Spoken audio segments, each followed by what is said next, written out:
According to popular lore, a blinded, captive Prithviraj Chauhan stood before his conqueror, Muhammad Ghori. Relying entirely on the sound of Ghori's voice, the fallen king pulled back his bowstring and fired a single lethal arrow. For generations, people have accepted this event as historical fact. It survives as a symbol of defiance, a king who struck down his enemy even after losing his sight and his kingdom.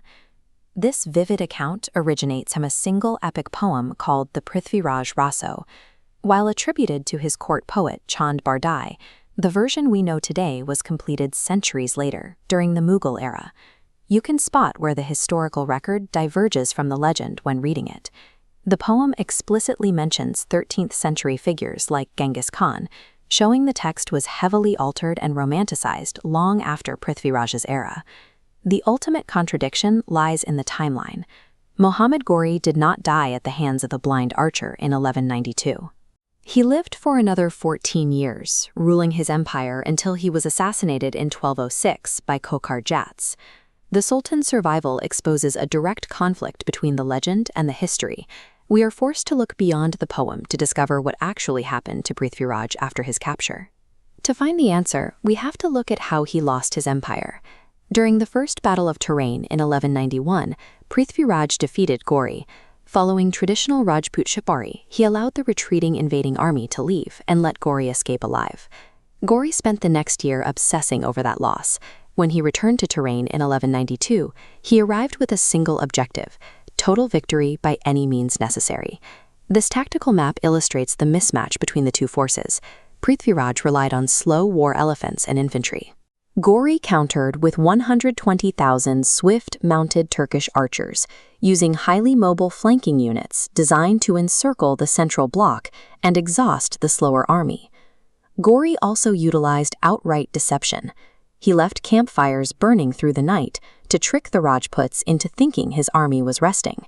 Then, before dawn, he launched a four-pronged ambush while his enemy was completely unprepared. By nightfall, the massive Rajput army had collapsed. Prithviraj was captured alive while retreating near the Saraswati River, near modern-day Sirsa. His capture was the result of a strategic rigidness. He brought a traditional philosophy of war to a battlefield where the enemy only respected the mathematics of speed and deception. This brings us back to the central mystery. If a conqueror captures a powerful emperor, what does he do with him if he doesn't intend to execute him immediately? The archaeological record provides a pragmatic reality. Look at these coins minted shortly after the battle. On one side, they bear the name of the conqueror, Muhammad bin Sam, but flip it over and you clearly see the name Prithviraj. Historian Cynthia Talbot points to these coins as proof that Prithviraj was not immediately killed. Instead, Ghori forced him to return to Ajmer to rule as a vassal, a subordinate king collecting taxes for a foreign empire. We can trace what happened next through Persian chronicles like the Taj al-Masir, as well as Jain texts.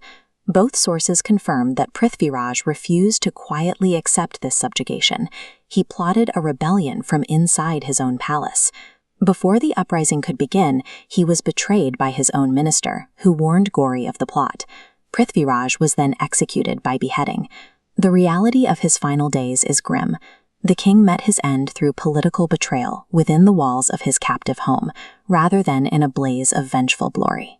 The political consequences of his execution were absolute.